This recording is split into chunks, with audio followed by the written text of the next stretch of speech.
All right. So we now call this plenary to order. And this morning's plenary, as I mentioned, is called Renewal Happens Together. That theme builds on that journey that we have been on since we arrived. We began with inheritance and responsibility, reflecting on what has been handed down to us and what this moment asks of us.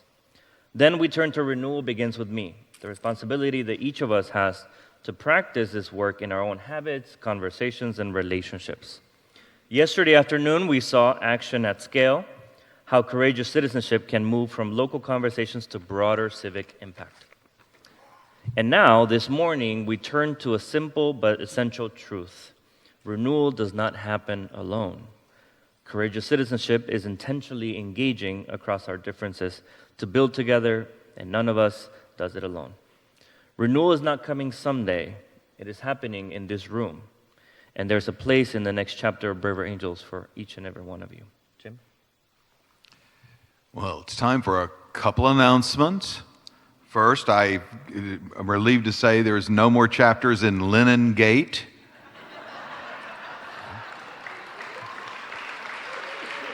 Give yourselves a hand. The linen is staying in the right rooms apparently now.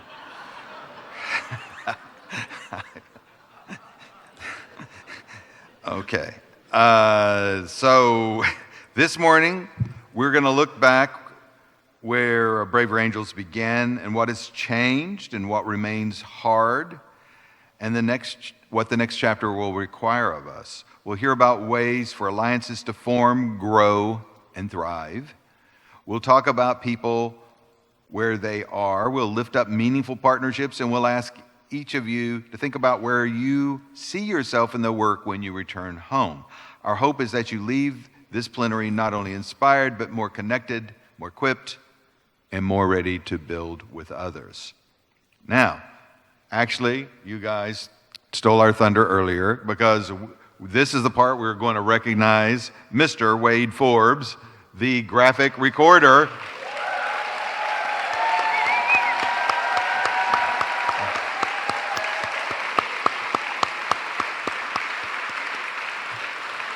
If you haven't yet seen them out front, the finished boards, please go study them. Everything on them is like either a grin or inspiring or a mixture. So, volunteer spotlight. Throughout the convention, we have been sharing stories of volunteers whose efforts are making a meaningful difference in their communities and across Braver Angels. These spotlights highlight how volunteers build trust, strengthen relationships, and advance our mission. As you listen, we invite you to consider what ideas, practices, or approaches might be adapted within your own alliance. These stories not only celebrate individual contributions, but also the collective work of all volunteers as they spark new possibilities and deepen the impact of courageous citizenship in our communities. Please join us in welcoming Craig Diamond, who is here on behalf of Rick Brush for this moment of recognition. Come on, Craig.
Thank you, Craig.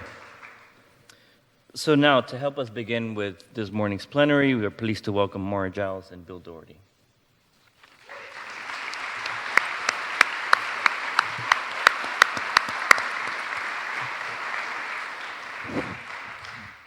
Wow. You tired, Bill?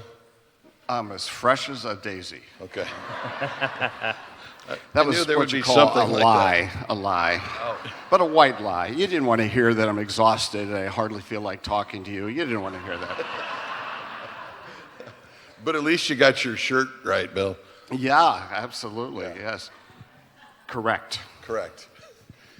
You know, 2026 is a bit different than 2016. You were one of a number of people that inspired me to get involved. We got a lot of people who don't know how that started. Yeah. Tell a little bit about that, but we don't have an hour.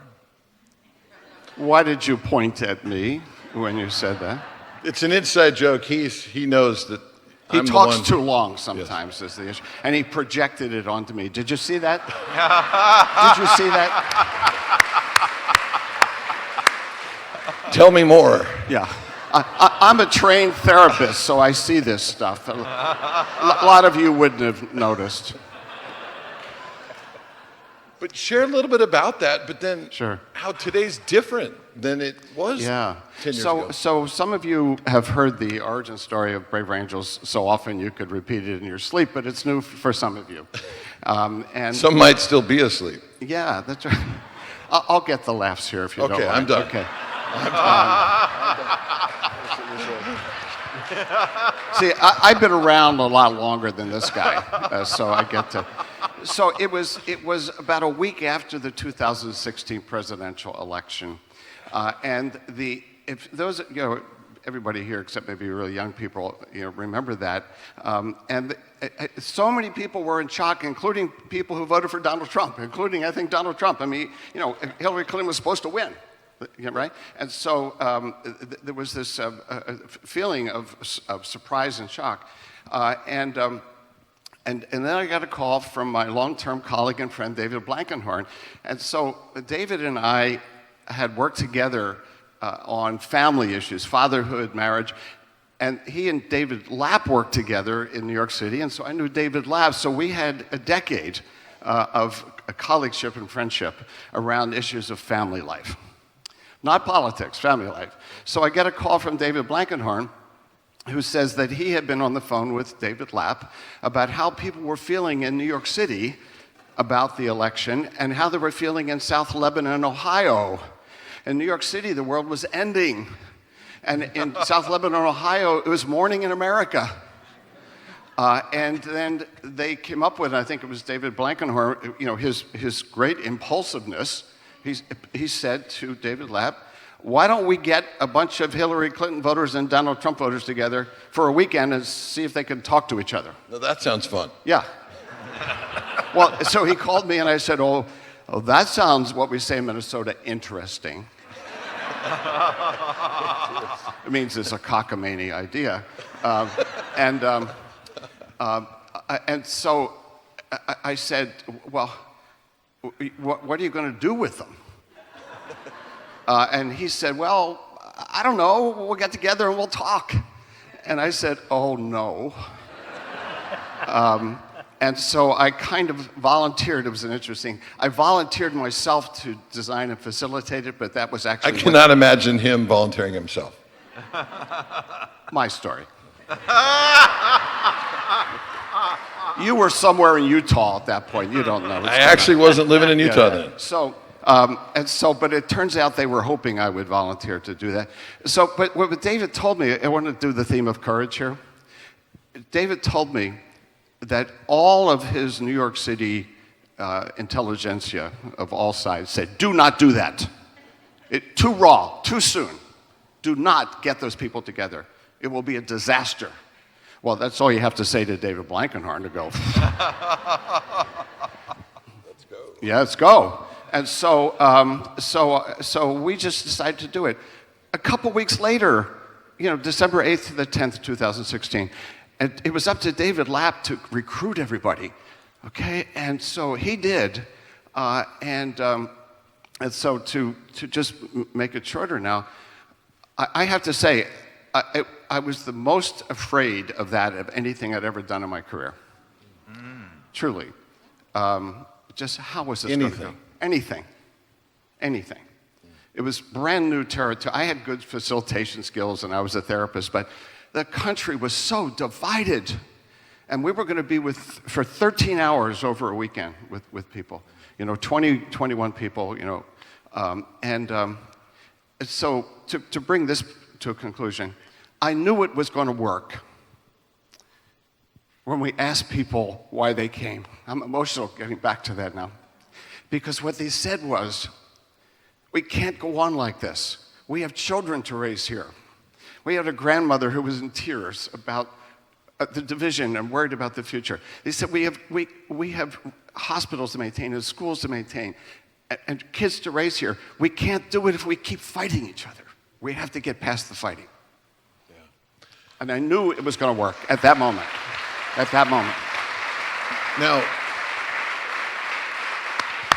Now, Bill, you're getting me emotional. Here we are, 2026. You may have heard that Jody and I have a couple kids. I don't know how that gets around. Double digits. Yeah. We've got 10 kids. But the reason I'm feeling emotional is right now there's one of our daughters and her husband that as of the day of the Iran war starting, told us, I'm taking a break from the family. Yeah. Oh. And we love her, we love her. Yeah. We love her husband, we love our grandkids. This is hard. Yeah. We got to see our grandkids for the first time since then this last week, and it was awesome. Why is it so different now than 10 years ago? Well, that's the thing. So appreciate yeah, and I'm sorry for your family situation. We've gotten worse. It's so interesting. I feel so positive about what we've done with Braver Angels. It's just thrilling to be here with you all. And the problem is worse. Okay? And so the country is more divided, as we know. Social media is part of that. In my home state, we're at the year anniversary of the assassination of the Speaker of our House of Representatives, Melissa Hortman. Within hours of her assassination, and we're collectively mourning, Res Blues, everybody, the conspiracy theories started, that the governor had set her up. The governor was a good friend of hers. And so the kind of level of viciousness that's out there has gotten worse. And so it's a strange thing to feel so good about what we're doing and to understand that the problems are getting more serious. Let's engage the group on this. So we'd like to do a really quick exercise with you. I'd like to ask all of you to answer to yourself briefly, and then we're going to have you pair up. What's hard now for you in doing this work? What's hard for you now? You and I just talked a little bit about what's hard. What's hard for you now in doing this work? And the second is, what gives you hope? Because it's hard, but I feel hope, okay? What's hard and what gives you hope. You get it? I'm going to give you 30 seconds to reflect on that, and then we're going to do a quick lightning exercise. What's hard for you now, and I'd like to suggest you not just say, because there's other people on the other side or worse. Okay. What's hard for you now, and what gives you hope? 30 seconds of silence.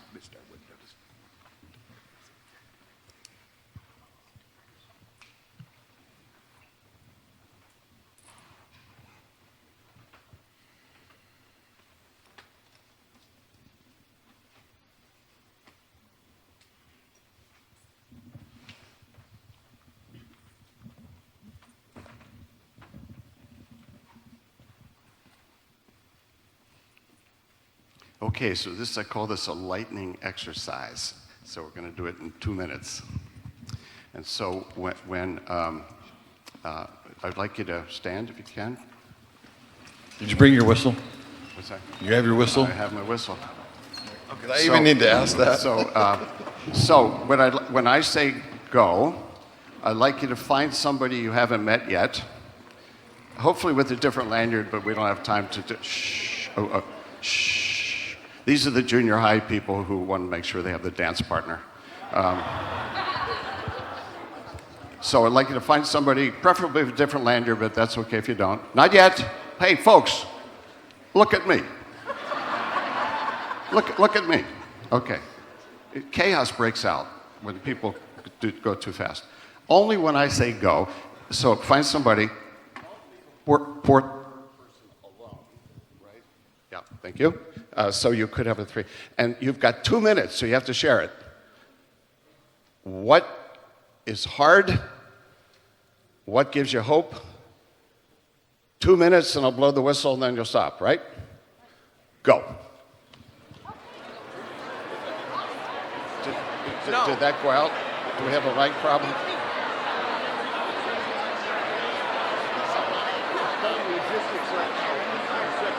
But my mic went out.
Sorry.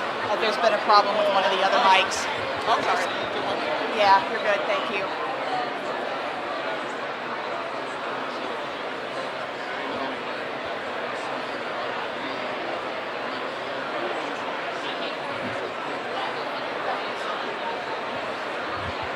Okay, I got one back from the... It's good now? Yeah. Oh, okay.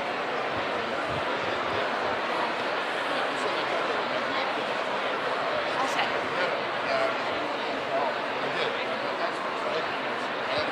Okay, I know what that feels like. I also know what to do about it because I went through this before. Yes, sir. I'm sorry. They fixed the other mic.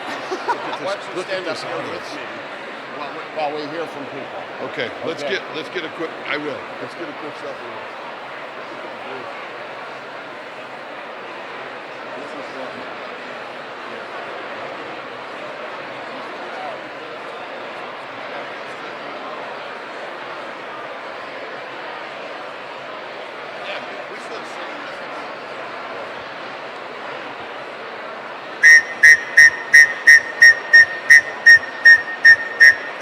Okay.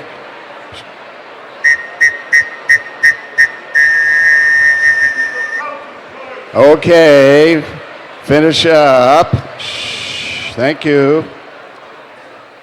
Thank you. These quick bonds that form. Okay. So we have a few minutes to hear from you, and I'd like to urge you to be but reasonably brief. So we have our mic folks, and they're going to choose people. So raise your hand if you'd like to share with the whole group your worry and what's hard about this, what's hard, and what gives you hope. So go for it. Tell us who you are. If you could stand, sir. Thank you. Okay. Yeah, that's great. I'm Carl Reed from Georgia. The hardest thing is working through my own fear and anger. Yeah. Yeah. What gives me hope is that I have so much hope in humanity, as a soldier for humanity, that I think we'll figure it out. Whoa. In some way. Wow. Thank you. Okay. Wow, beautiful. Yes, thank you so much. So it's my mic people, so don't look at me, look at the mic people. I'm not going to choose you, the mic people are. Because then you get mad at me if I don't choose you. All right, thank you. I'm Bruce Moreland from Northfield, and I've been working with Bill for a long time. Hi, Bill. So that's what's is hard. That's what's hard. Yeah. Right out. And what gives you hope that? Do we love this man or what? No, what's hard for me is exactly what was expressed on stage. Watching my family tear itself apart over politics and knowing that even with all the skills I'm learning, I still don't have I'm having a hard time with the courage to, I don't know what to call it, confront, but to help them get past that chasm. What gives me hope, and this is a very personal one, I'm a mathematician that did decision theory, and there's a table up in the tabling room that looks to me like the decision theorists are stepping into the game, and we will help you quantify and deal with hard things, hard questions in a rational way. So I'm looking forward to that. Okay, thank you. Yeah. Okay. A hopeful mathematician. That's what we need in this country. Okay, somebody else. Who were my? Okay, go for it. Yeah. Marianne Coulter from Chicago, Illinois. And thank Oh, you. the Chicago people here. Hi, Richard. I've talked to you. The thing, I did a workshop for Indivisible last week, so it was blue and really, really blue. And the thing that was hard for me was there were a bunch of people in the group that's like, no, we like the dismissing, we like the ridicule, and that was really, really hard. But in that same workshop, the thing that gave me the most hope was they spontaneously started to self-correct each other. And the people who were getting it were going like, no, that's not who we are. Get off of it. Come to me. I will help you. And they were forming groups within that group about how to be better. How to do that together. Thank you so much. Yeah. Hi, Stephanie Kreider from Metro Detroit, Michigan. Yay. What really troubles me is the silence of the majority, and in particular, the Big C church. What gives me hope is that if I look to the scripture, it talks about how we can move mountains, how we are a royal priesthood, how we can do all things through Christ Jesus who strengthens us. And so my hope is that with braver faith and all of the partnerships that we have, that we can begin to pour into our faith leaders and our clergy from all faiths and have them believe not only intellectually what we know to be true, but in their heart and in their gut, and that fire will burn and we can change the world. Good. And I love that. The anchor that we have, whatever that anchor that we have in that sense of purpose in life, I love that. And make sure we don't neglect the people who are willing to sit in the front here too, right? I mean, you should be our favorites because you sat up here, so. Be careful, Brooks is going to run up here and jump on the stage. Yeah, that's right. At 86, I saw him doing it last night. Yes, I'm Brooks Hilliard from Phoenix, Arizona. What is hardest for me is approaching people who have a different, who I suspect have a very different political outlook from mine, and trying to get them interested in bridging the divide and getting interested in Braver Angels. What gives me hope is I recently did that with someone, and she was receptive. Ah, beautiful, beautiful. Thank you. Yeah, we'll do one more. Yeah. Good morning, everyone. I'm Sugar Bear, and Hey, so Sugar Bear, can you stand? I'll stand up if you You- give me a you- minute. If you you give me a walk- minute, Bill. Yeah. Hey, Sugar Bear, you walked in, man. You can stand up. Yeah. Yeah. Yeah, We Sugar know Bear. each other. We know each other. Oh, thank you.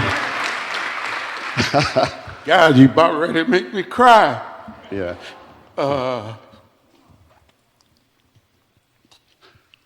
What is so hard is I've been here since I think 2018, and I miss my buddies of 2018. We need to keep people within Braver Angels. I believe in it so much. And I told people in our breakout session that I am the Mary Poppins of Braver Angels. I love this organization. And for me, it's the spirit of faith. I love God so much. But what gives me hope is the young folks that are here today. All right? Yes. So keep coming back. Don't burn out, please. I tell my people in my alliances, just do 1 spoonful of sugar. Have a good one. All right. Thank you. Thank you. Thank you, Bill. Yeah. Okay. Applause for everybody here. Okay. Yeah. Beautiful. Beautiful. Thank you so much, Okay, Bill. Take care. I want to point out one thing that I know is hard about Bill's story is David Lapp recruiting those people. That's the easiest part of this process, right, David? And the one thing that gives me hope is, where's Sandy? Where's Sandy Kreshner? Where's right up here in front? Do you know, not only do we have all of us, but in this command motional, we have the chairman of our board of directors and her husband, the chair of our board of directors and her husband, who are here with us all weekend. Can you stand up?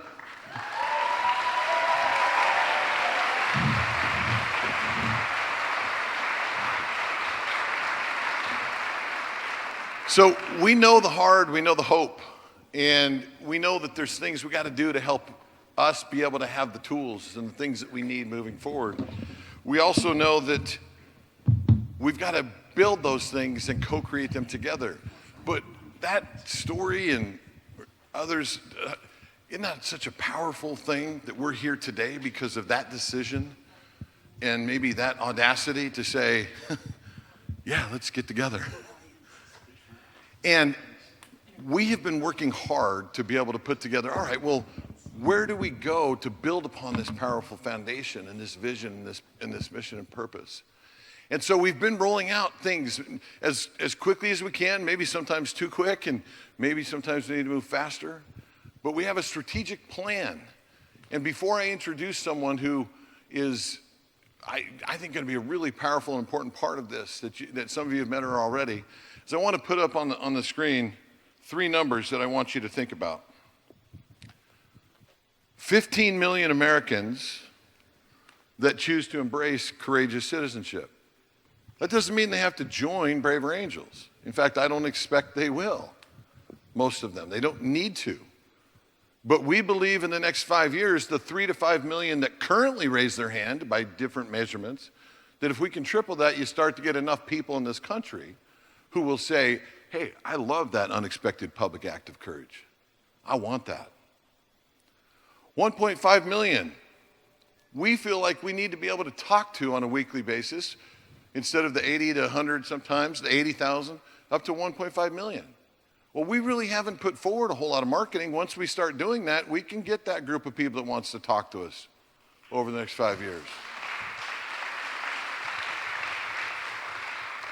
Now, we have somewhere around 15,000 who are members of the organization, volunteers. We believe that we need to get that to 150,000, and that's a bold, dare I say, audacious, goal, but we can get there by building together. Now, I want to introduce, so we can take what's been here and we have new that's being brought in, but it's not changing, it's growing and evolving to meet the moment that calls us. And so one of the new things we've done is there's been some new people that we've hired. And there's someone with great expertise and with a heart of gold and as calm as can be in every moment. And I want to introduce you to her, Jessica Lowe-Minor.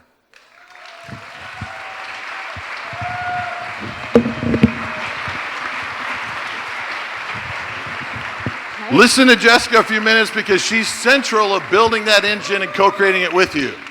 Thank you so much, Mari. So I don't know who he was talking about. Heart of gold and calm. I'm not feeling calm. I'm feeling a little nervous, I want to tell y'all. But I have fallen in love with this organization.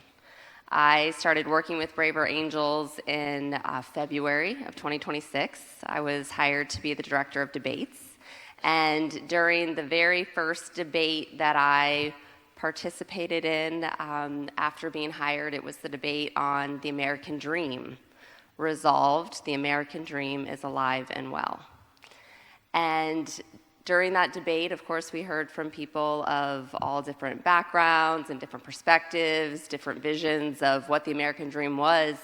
And during the reflection phase at the end of the program, one of our, who now I know that he is one of our longstanding debate volunteers on the National Debate Leadership Team, but at the time I did not know who he was. His name is Roy Vela. He came to his reflection and said, you know, to me, this is the American dream.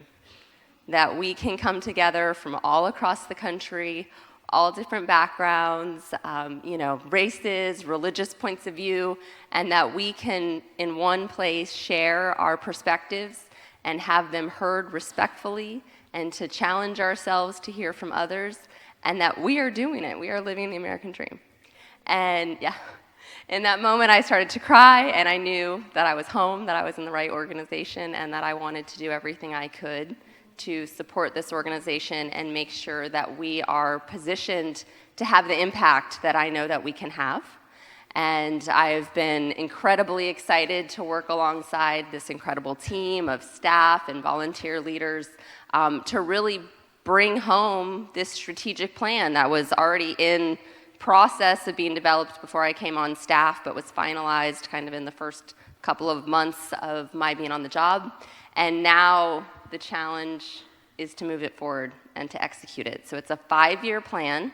Over the first 2 years, we are kind of pulling back the catapult, right? So we're taking this arm and we are pulling it back to create the potential energy that we need to grow this movement over 3 to 5 years out and then 30 years forward, right? We have to get courageous citizenship to be the honored norm in this country, because what alternative do we have? It's not working well, right?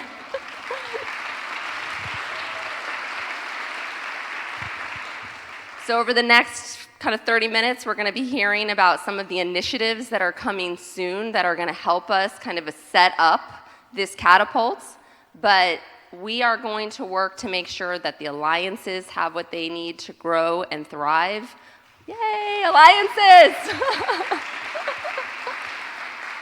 We are going to make sure that our volunteer leaders across the country have the resources that they need. My professional background is coming from chapter organizations, grassroots volunteer-led organizations, and so I love volunteers. I love working with people in the field, and so one of the best things for me about the job that I'm stepping into is going to be working with all of you. And so I have my business card. I hope you guys will come and get my number. But I really, really could not be more honored to have the opportunity to support you all and to support the growth that this organization is about to take over the next 3 to 5 years, because, gosh, like, our country needs us.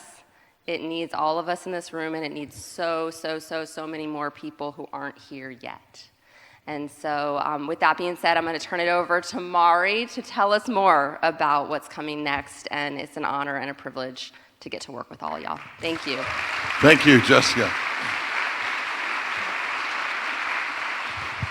Now, I realized a couple of things that when you're tired, I guess you get a little emotional.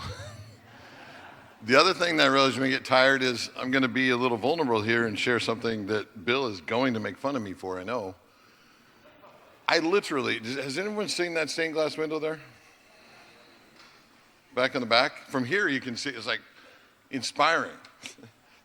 We were gathering, so we have a daily check-in to say, holy cow, how are we doing? What do we need to shift group? We were standing up there, right about that. I am so embarrassed at this. And I said, oh my gosh, they turned off the light. You can't see the stained glass window. To which somebody turned to me and said, that would be the sun?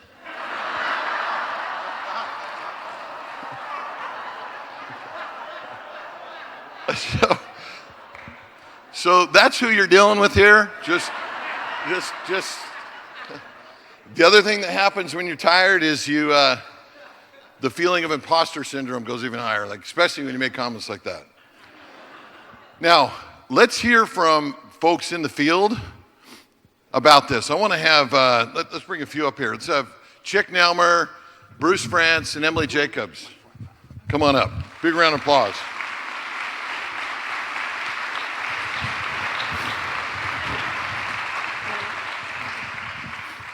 I tried to explain to some folks that we're going to do a talk show like Johnny Carson, and those young people that we were just referencing, we're like, who are you talking about? Now, real quickly, if we put up a slide here, there's one thing I want to set up for us as we do this, is we know that there's, as part of the strategic plan, is that, and Jessica said this, emphasizing that we need to prioritize up front over the next 2 years, moving forward to this year and 27, is that we know we need to be able to help alliances form, grow, and thrive. We also know that there are many of you that don't live in a place where there's an alliance, and so we need to be able to help connect. And with all y'all, we got to be able to help meet people where they are. And that means simplification, that means connection, that means tools. So, Chick, how are we doing that? Well, this is a really exciting time to be a part of Braver Angels. So as Mari and Jessica have mentioned, the strategic plan is a really key step that I think we're taking. And one of the things in the strategic plan is meet people where they are. And so for the tech team specifically, this means that we're working on a user-centric approach. So we're understanding what the challenges users have and how we can help them and become more efficient and more effective. This is something that's been being worked on for a while. So this isn't a brand new thing. The tech team is a great team, very, very invested in the mission of Braver Angels. And so an example of one of the projects that we're looking at is bringing things together. So we've developed a concept of a hub, so an alliance hub, that brings all the tools and information together to support alliances. And we're doing this in a way that where we need user engagement. So we're reaching out to the field to say, help us give us feedback on this direction and the direction we're taking.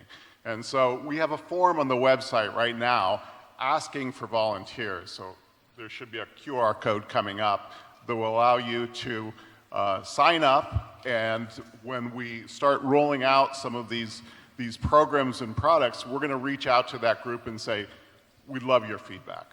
Now, I'm going to channel my inner Bill. Get the QR code that's there, set your phone down, don't fill out the form right now. And if you start doing that, you'll hear a Bill whistle. But Chick, a lot of these people don't know that you've been an alliance chair for quite a while in doing this work. Now, you've recently accepted a new role to help run this and work with the group on it, but why is this important, and why should these people care about doing something like this? Yeah, so I've been the co-chair of the Denver Alliance for the last 4 years. So I've experienced what it's like to run an alliance, and there's a lot of challenges. It's, as you all know, it's incredibly meaningful work, but it's difficult. And one of the things that we're trying to do is make it as easy as possible. And there's a lot happening in the tech world that gives us new tools and new ways to do that.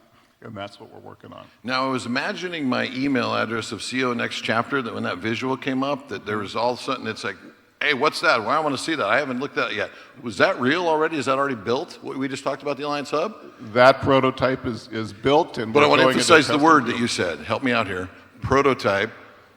Because I got some of these folks out here that are going to be like, wait, where is that? I want to use that right now. Yeah. Well, so we're going into the next stage where we're going to be testing it and getting user feedback. We want it to be a good experience for you, so we are going to go through that stage. Now, thank you so much, Chick. Please, round of applause for Chick and all the team that's working on this. Bruce, and I know that we have a lot of folks here that are brand new, so some of this stuff might be like, wait, what are you talking about? What's this event? We have something that's out there and being used right now that you've been telling me a lot about, Event Hub. Why does that matter, and why should people in this room care? Sure. When I began doing organizing workshops back in late 2018, it was a one-page piece of paper that said, organize a red-blue workshop in 10 easy steps.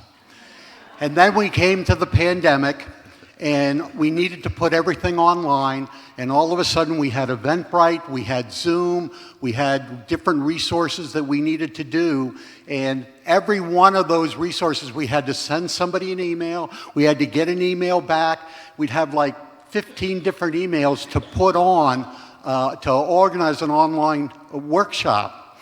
And the tech team, wonderful group of people, always has been, always will be, I'm sure, but they came up with this event request form that allowed people like myself to, in one place, put all of the information to get all of the resources that we needed to put on that workshop. And for those of you who have been unhappy with the IRF, it was worse before. And the IRF. We'll tell you later what IRF means. Yeah. Not Earth, but event request form. Okay. Those who knew it. Those who but knew, anyway, knew. and then we got this event team support that put everything in one place for the entire workshop, and that was excellent.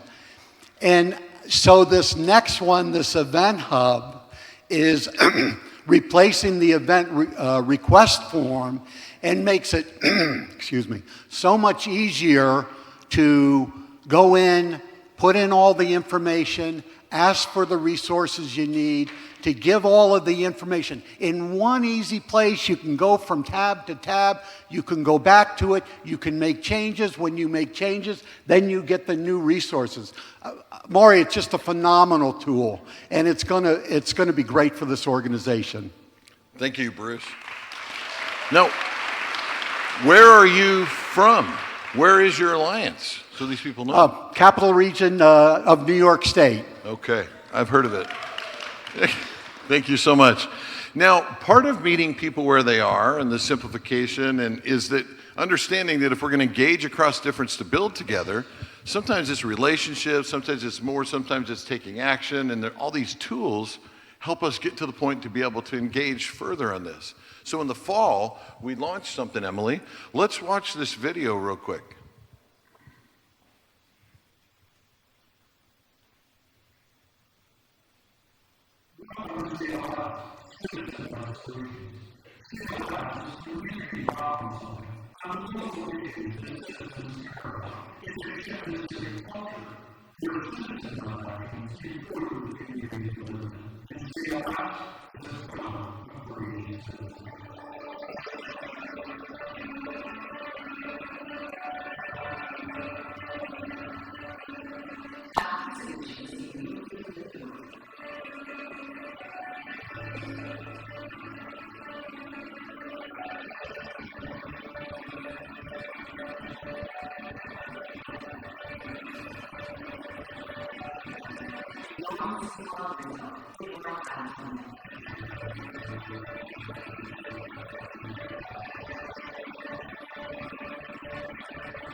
Thank you, Swati, for putting that video together. Emily, why does this matter, and why should people in this room care about this? Well, it's not every day, Maury, that I get to be on the big screen and also in person. But when I think about the moment, so I've been involved in Brave Angels for a long time. I've been an Alliance co-chair. I've been a moderator. And I really see over and over again that people love to talk. They're so grateful for the relationships they've built. But then there's often a question in the air that says, now what? How do I do this? So what happens because I'm friends with somebody from the other side? And so we really believe, and you can see all the good work that's already been done, is that this is about putting our work into practice and really visible democracy. And so there's lots of different ways people can be involved, as you saw in the film. Sometimes it's a light lift. We kind of equate it. You may have seen people doing their CLS reps. Sometimes it's like going to the gym and you start and you do a light lift. What's going on with off-leash dogs in your community? And sometimes it's a bigger lift, like we saw with that volunteer who was highlighted this morning in Simsbury. But it's about meeting the moment and really knowing that we can do this. And I think that's what's really exciting about CLS. Love that. Thank you. Round of applause. Now, part of meeting people where they are is, while we all have this same vision and goal, the role in our lives and in our alliance that we're going to do is yours to choose. And we want you to meeting people where they are means helping you to see yourself in this and giving things that you could do that are a low lift or a high lift. I want to come back to Chick. We also have introduced last fall a relatively low lift but pretty interesting tool called the Dojo. I won't say what my suggested name was because I won't go there. Those that know. But tell us about that, and is there anything new coming out with this? Yes. So right before Thanksgiving last year, we launched the Depolarization Dojo. And so this is a tool directed at end users who want to practice their skills. And so the dojo was developed to allow you to pick somebody that would have a different political view from you. So we have a number of personas. You can choose your sparring partner, and you can engage in conversations with them, and at the same time you get coaching on some of the skills that you've learned at Braver Angels. So if you haven't tried it, go to the website, go to events, and it's the first link under events. But this tool is really designed as a way to scale the impact that we're able to make across the country. One of the new pieces of it is we are going to have an email sent out from your persona that will allow you to engage in current topics. So if there's a topic that hits the news, your persona is going to say, hey, this is what I think about this. What do you think? Come back and practice with me. So the objective of the dojo is to help you continue to build these skills and learn different perspectives so that you'll be able to have more constructive one-on-one conversations. So the objective is always to improve human-to-human conversations, and this is a way to help you get to having better human-to-human conversations. Isn't that amazing? Where's Andrew? Where's Andrew? Where are you, Andrew? Does anybody see Andrew here? He's probably on a shift driving a cart somewhere. Andrew Stillman and all the other team that work on this. One more round of applause for that. Think of the more people that we can engage with and connect with that can do this to practice and prepare them. So now, in typical talk show host, Ed McMahon, I need you to scoot over. Let's bring in 3 more people.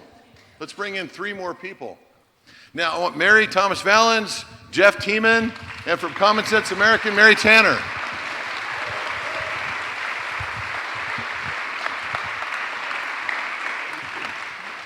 Now, we're just scratching the surface with the things that we wanted to share, but I hope you're seeing that it's all of you, us building this together. I talked about the fact that what we have co-created is that we need to be able to help alliances form, grow, and thrive. But I want to put up on the screen one more thing that come and meet people where they are, but I want to put one more slide up here. The other thing that we recognize, if we're going to get 15 million Americans raising their hands in support of courageous citizenship, if we're going to be able to get 150,000 having high lift and low lift exercises, if we're going to inspire and equip people, we need to be thoughtful and intentional about meaningful and strategic partnerships. We have Braver Network. It's amazing. When that got started, when David Blankhorn started and David Lapp put the gas pedal down, let's get all of these organizations. If you look at the National Civic League, they have somewhere, 12,000 some odd organizations that are doing something like this, most of them hyper-local. But strategic partnerships matter because that's how we can engage to expand further.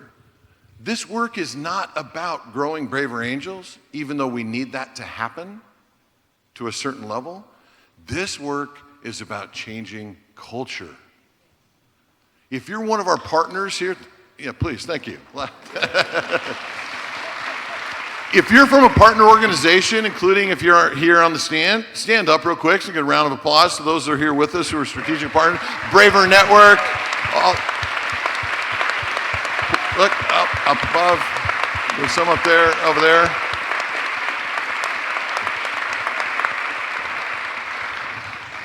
We're in this together. Now, I want to give one quick announcement. I'm going to put something up on the screen again now, but I've heard this many different times, but I'm so excited to announce today that now, I'm waiting for the screen to come up. It's coming. Anyone ever heard of Living Room Conversations? Guess what? We are now official licensed partners with Living Room Conversations. Every member in an alliance can have access to, and I'm going to say this the right way, every alliance has free access to be able to receive facilitation training and gain access to Living Room Conversations, their full library of conversation guides and resources on over 150 different topics.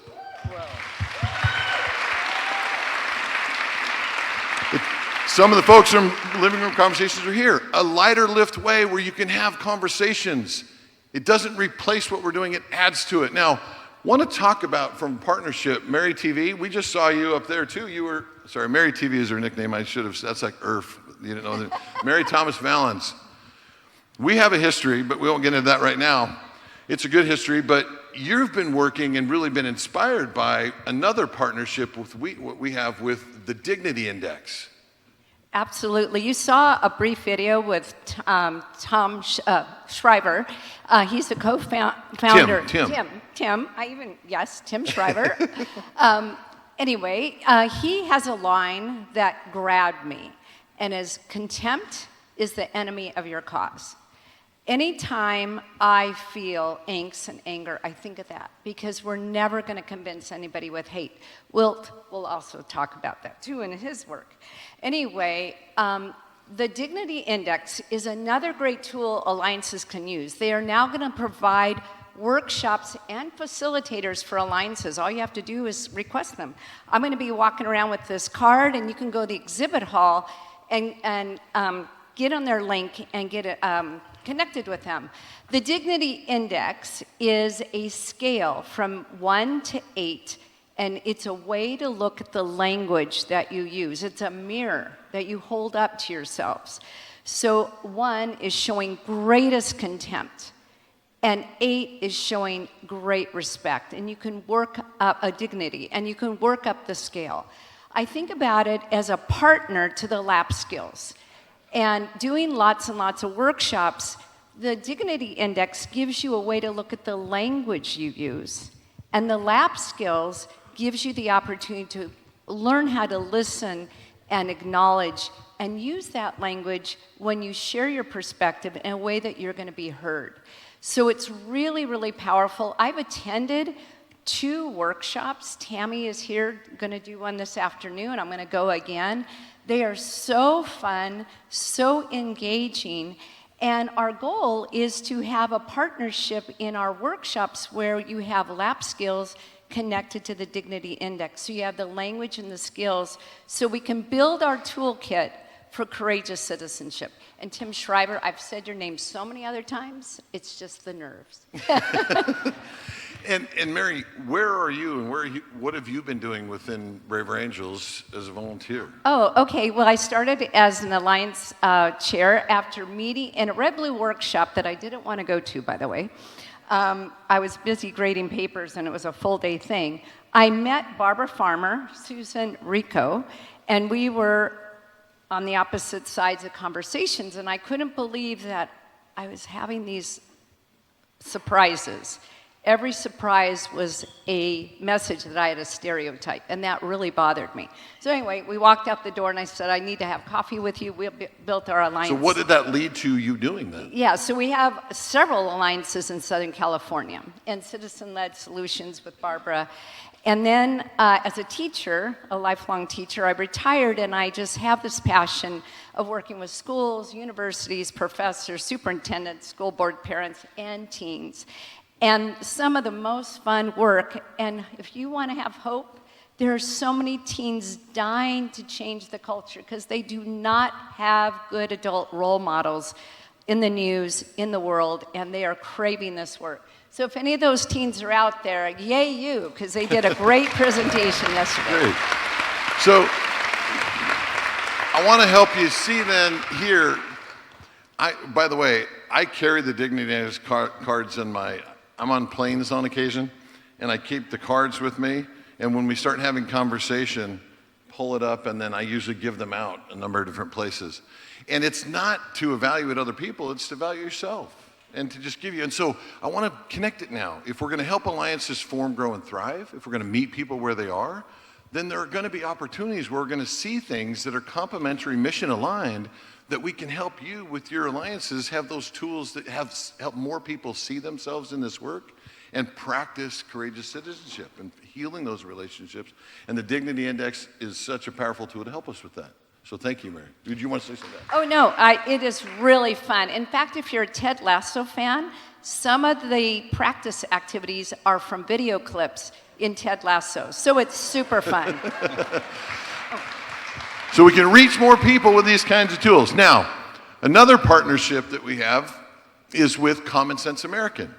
Now, what's interesting is that they have a process we'll learn about. I'm going to ask Mary and Jeff to talk about this. And this gives a low-lift opportunity for you to be able to engage on an issue if you care about that and if you want to do it. And in a way that is looking for common ground, very different than ours. And it just so happens that they picked immigration this year. But let me turn to you, Mary and Jeff. What is this? What's the process? Why does it matter? Why should this room care? Great. And thank you for being here, Mary, from Common Sense America. Yeah, well, we're fans of Braver Angels, and we happen to be big fans of Mari, so this is great. The design of Common Sense American is to mobilize everyday citizens, find consensus on issues, engage with Congress, and pass legislation. And we have a simple, straightforward process for that. Our members pick an issue, this time, immigration. We then, our staff put a lot of time into writing an in-depth brief. This is a policy brief, not a position paper. We take the time to show both sides. Our members spend more than an hour reading through the brief, weighing in on it. We take those results. We have ambassadors like Jeff and consequently Yeah, well, Mari, 5-6 our years ago, Utah I was the ambassador. ambassador in Utah, Jeff That's right. in Minnesota. We have some ambassadors in the audience, and we engage with Congress, and then we do the passing of a bill. And this sounds, too good to be true, but surprising even us, of the 4 issues that we have chosen, all 4 have passed legislation. Woohoo! So it's been incredible. And because of our success and our legitimacy with Congress, we felt like we could this time take on a more consequential, harder issue. We took on immigration. We're working with the bipartisan Common Sense Coalition in Congress, and at their request, we are meeting with them and we are holding the meetings with them, their offices, twice a month, where we are bringing in interest groups, key experts in the field, and we are convening with them. And this is significant because in the past, we were knocking on the door, asking policymakers to let us in. And now we have built the room. And with that, what's left is if we can get you to join us as courageous citizens and take this brief, read through it, weigh in on it, give us your opinion. That's what we want. And if you can do that, we have the group of Congress people waiting to hear what you have to say. They are excited, and we are excited to have you join us in this.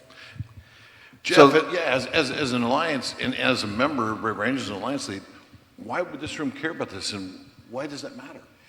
So I think probably all of us got involved with Braver Angels because we said we're not going to just sit and complain, and we're going to do something. And so Braver Angels is a way of meeting people that have different views than us, learning skills, and finding common ground where it exists. But a lot of people wonder what comes next after the dialogue. Common Sense American is one bridge to move from dialogue to action. Action at a national scale. Action that impacts public policy. It's been 3 decades since Congress has passed and had signed into law significant immigration legislation. Our policies are 3 or more decades old. Now is the time to let your voice be heard. I ask, wouldn't you want, possibly for the next 3 or more decades of policy on immigration, wouldn't you want your voice to be part of that? And that's the beauty of this approach. It takes an hour or 2 for you to weigh in, read that brief, read well-articulated arguments for and against specific policies that Congress is considering, and then we will aggregate those. In Minnesota, I'm the ambassador for Minnesota, and the ambassador is responsible for setting up meetings with the representatives, and we were able to connect with all of our representatives in Minnesota and met with all but one. And the only reason we didn't meet with one was they passed it bipartisanly, and then it got signed into law before we were able to schedule that meeting. But they want to hear from us. And I just think this is amazing. Common Sense American is a great partner. Dignity Index, I want you to also just step back, and I hope that you can appreciate the significance of Braver Angels in this movement across the country. We are able to mobilize and connect with the top organizations. We are sought after as an amazing partner, and it's an opportunity for each one of us to multiply our impact. And that's why I'm so excited about Common Sense American and these partnerships and our capability to really grow courageous citizenship, and in this case, take it to a national level. Thank you, Jeff. So we have our intense and very powerful thing that was one of the most inspiring things last night with our effort on immigration with Braver Angels. And now on immigration. And now you have another piece. And then they'll have another issue that they'll take on next year. And this is another chance for you to engage. But please give a round of applause to all of our volunteers here with us for telling us the story. Thank you so much.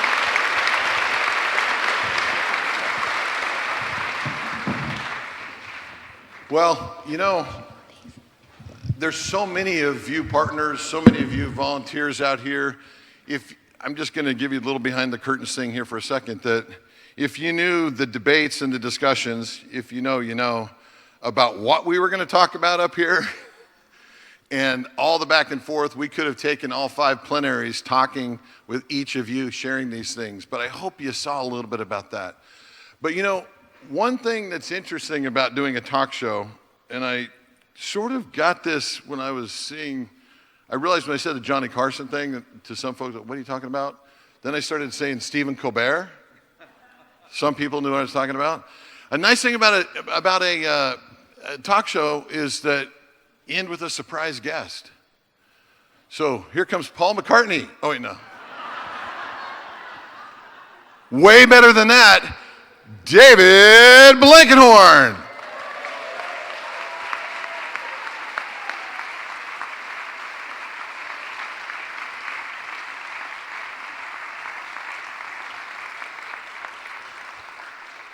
I promise he's here. It's right here, David Blankenhorn.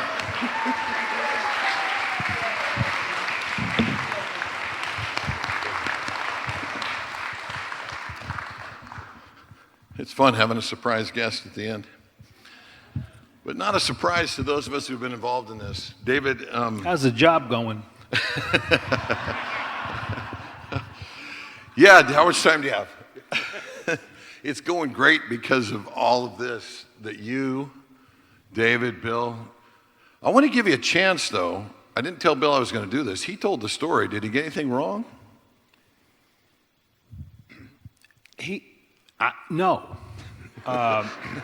He didn't. There he goes. I want to just say something about David Lapp.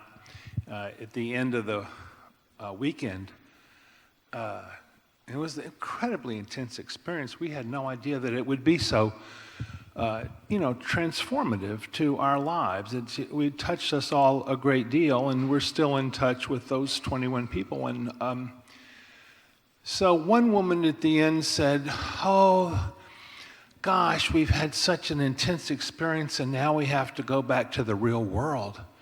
And David said, "Well, what if this is the real world?" So that kind of sums it up for me.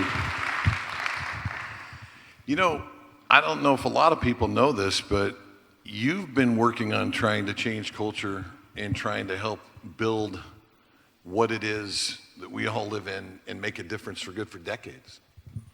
Yeah, pretty much got the problem cleaned up, Maury. Yeah. I think Mary or Chick left us some water. Thank you. What is it, we talked at the beginning where folks went through and said what's hard about this and what gives them hope. What's your answer on that? What's hard about this today compared to 2016, but what gives you hope for this effort, but for this organization that you started? Well, you said it before. You it's so inspiring and wonderful to meet the leaders who are around the country who are doing the work, and here you are, and that keeps you going. You know that at the same time, what we're up against, it continues to get worse, and so that can be very, that can be rough to not see when the dark times we're in is going to begin to change, and what we stand for and what we're doing begins to kind of break through more at not just a social movement level, but a nation changing level hasn't happened. So that's the hard part. Václav Havel said that there's a difference between hope and optimism. Optimism is when you believe that what you're doing is going to work out well. Hope is when you believe that what you're doing needs to be done regardless of how it works out. And for those of us who come from faith traditions, you know that hope is what they call a theological virtue. In other words, you're believing in something that you can't really see. And so, to me, hope means doing the work without knowing how it's going to work out, and believing in something that today we can't quite see, but it's there.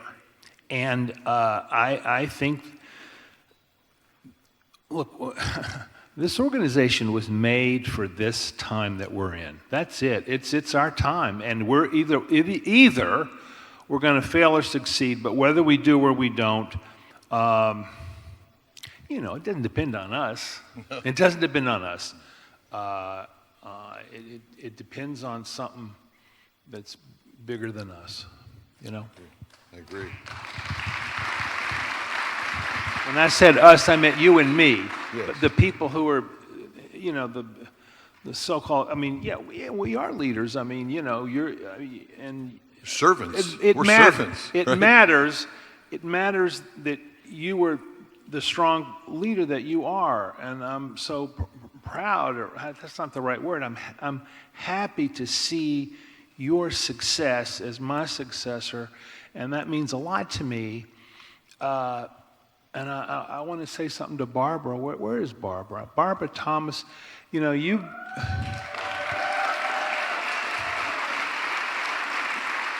Barbara kind of managed the whole process. Us, the transition.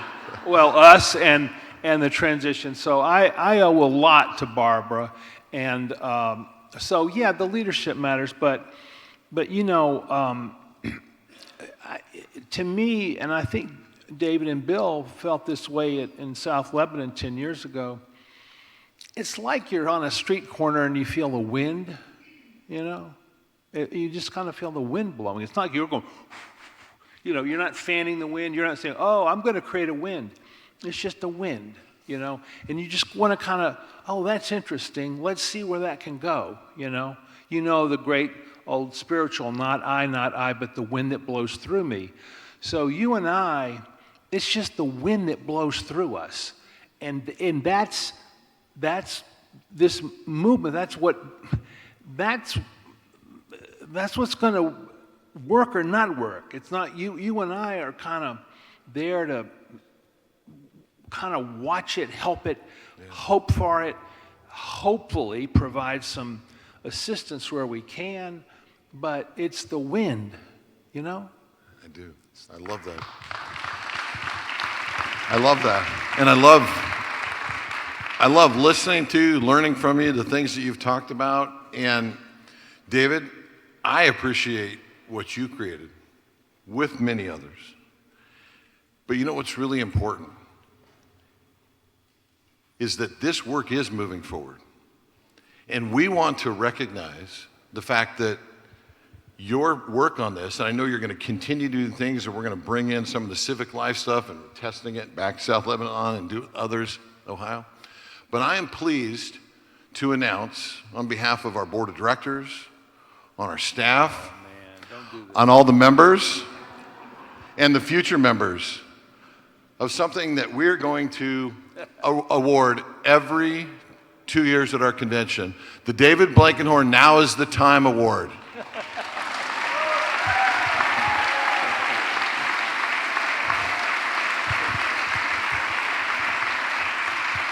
Is there cash money involved, Mark?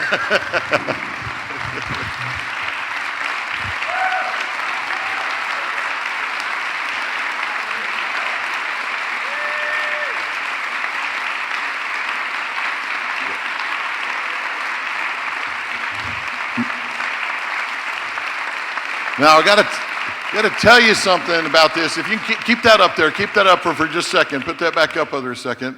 There's some things underneath there. The word audacity is there. We're gonna probably, because some people can take that word to mean different things in different ways, but we had to put it up here because when Bill talked about your core attributes, it really boiled down to audacity. But the way we're going to do this award so that what you have done and who you are lives in perpetuity with this organization is we're going to look for 2 members of the organization over the next 2 years that exemplify convening when others retreat, which you've done your entire life, building across real differences, which you've done, and playing the long game with conviction, as you just so eloquently told us about hope. That's beautiful. That's beautiful, man. Thank you. Thank you. That's very... They go down? No, wait, before you say that, I'm not done. One last thing. You need to learn about his story growing up. We want young people around this country to have the opportunity, the motivation to be able to move forward and do this as well. So we are also going to give every 2 years, put up on the screen, I'm going to get emotional. The David Blankenhorn Now is the Time Civic Leadership Grant. It'd be a grant for a rising young person audaciously working to bridge America's divides, usable for college, professional training, or leadership development.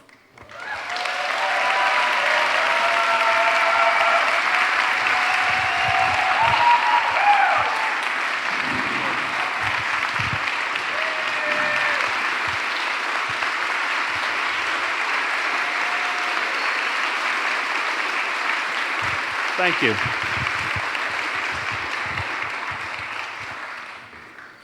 Well, it's certainly been the honor of my life, and it's certainly been the best thing I've done the last, I mean, this is just it for me, you know. If I got any gas left in the tank, and I might have a little bit, this is what I'm in this with you, and it means the world to me to be here, and it means the world to me for you all to do this nice thing for me. I really can't tell you how grateful I am.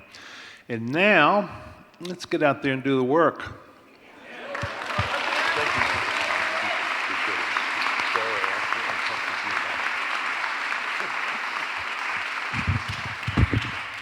Thank you. Well, one last thing here. What else can we learn from the past? We started that way, but let's see what else we can learn here.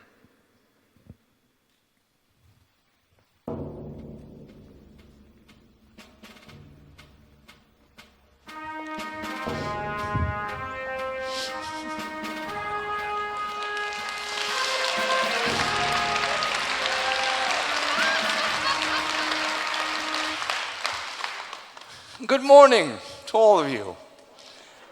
I'm delighted to be here. Although I have to begin by pointing out that this is not the first convention I ever attended in Philadelphia. I was here in the summer of 1787 for another convention, what we call the Federal Convention, wherein our new Constitution was drafted. Now, that convention was, well, the delegates were many fewer in number than this, and frankly, they were by and large much younger than this. But they came together for a similar purpose, to find ways and means to join together in a more firm and lasting union, the people of America. They all agreed on that, the need for a union. They agreed on very little else, I'm afraid. You see, the difficulty is that when you gather together an assembly of men hoping to profit from their collected wisdom, you also assemble with them all their prejudices, their passions, their errors of opinion, their local interests, and their selfish views. And all of these were on display daily at that convention, so that at times I despaired of its success. And indeed, there were numerous people, if not present, then elsewhere, who expected its failure, and indeed even wished for its failure. Oh, you know the sort of thing. Oh, these Americans. They expect to govern a vast empire without a king, without a nobility, without even a single church, they all having their own opinions about these things, and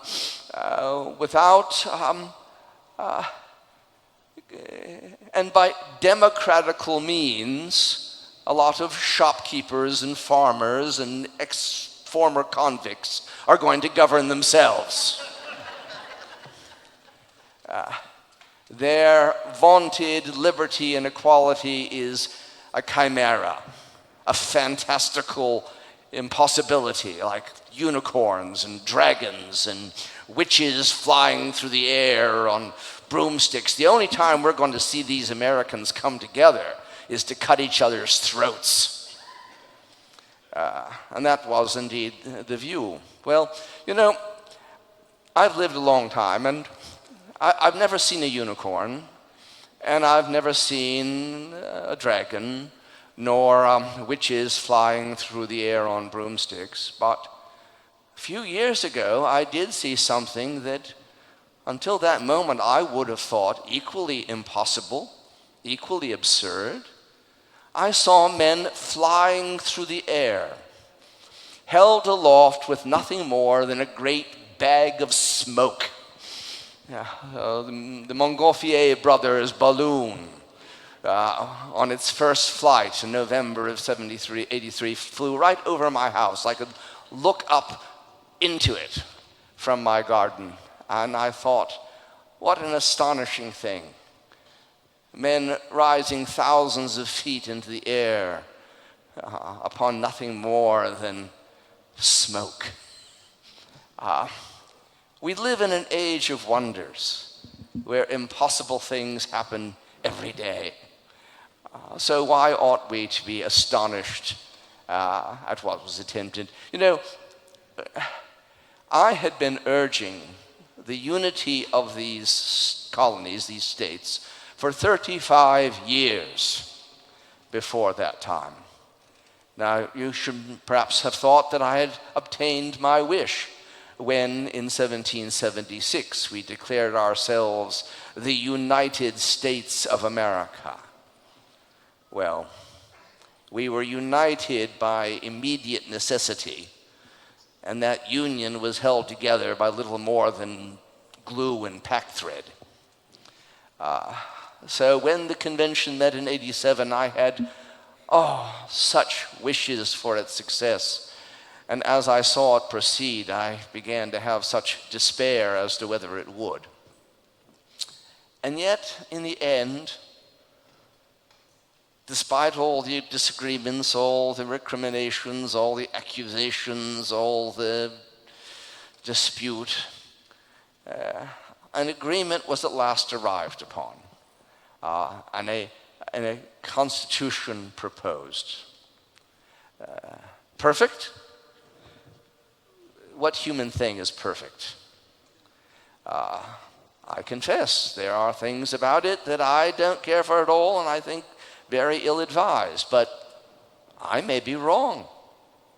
all of us ought to know we may be wrong, even upon important matters. I have changed my mind upon important matters before. I may change my mind upon this. But the most important thing about this new instrument, and why I embraced it so wholeheartedly and promoted its ratification, was that how shall I put it? We needed it. And more importantly, if it had faults, if it proved inadequate in future or its flaws were revealed, we had the power to change it. If changing circumstances required alterations, the people have the power to change it, and that is of vast importance. So that I greeted its final approval by the convention with great satisfaction. I was sitting next to a gentleman from Virginia, Mr. Madison, and I particularly noted to him that all through the convention, I had been looking at the chair in which the president of the convention, General Washington, sat. There you see it, there. And I'd said, I've been looking at the sun on the top of that chair. You know, painters have always had a difficulty distinguishing in their work a rising from a setting sun. And over these last many weeks, I've looked often at that chair and wondered, is that sun rising or is it setting? And now at last I have the satisfaction to know of a certainty that it is a rising sun.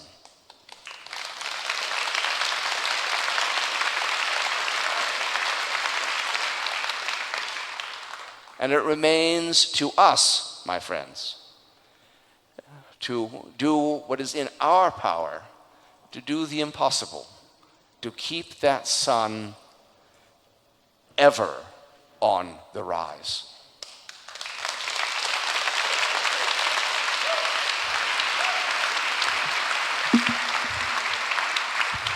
Thank you, sir. God bless you, sir. And I'm realizing from this view, and Jim and Diego can attest with me, that sun is rising. That sun is rising. Now, we have the opportunity later today to sign a pledge that's different than our lives, our fortunes, and our sacred honor, only in the sense that it's been co-created by you and is indicative of the pledge we want to bring forward in this country. To close today, we have the unique privilege of debuting a song that you're going to see in video from a children's choir and high school student choir. It's called I Pledge Allegiance. It is written by national award-winning composer Steve James. It is arranged by the Emmy award-winning musician Kurt Bester and performed by the America Our Home Orchestra and Youth Choir. And this being the first place it will be seen and heard, it will be released on the patriotic television streaming special, America Our Home, that will be broadcast on the American Forces Network across the world on July 11th to the military and their families all over the world. I pledge allegiance.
Wow.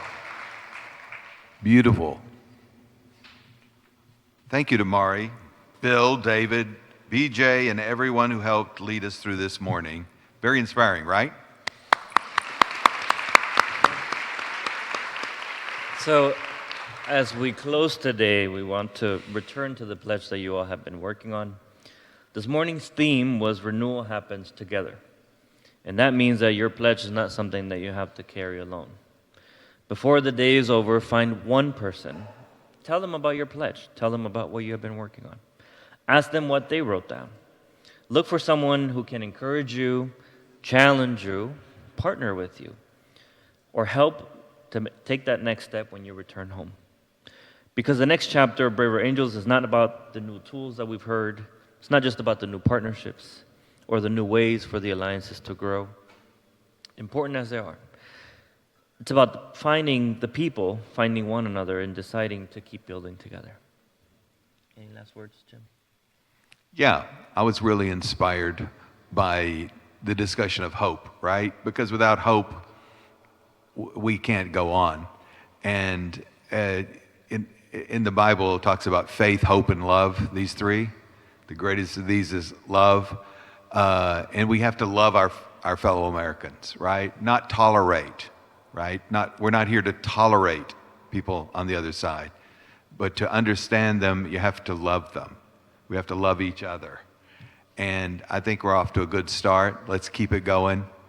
Thanks for attending. And with that, this plenary is adjourned.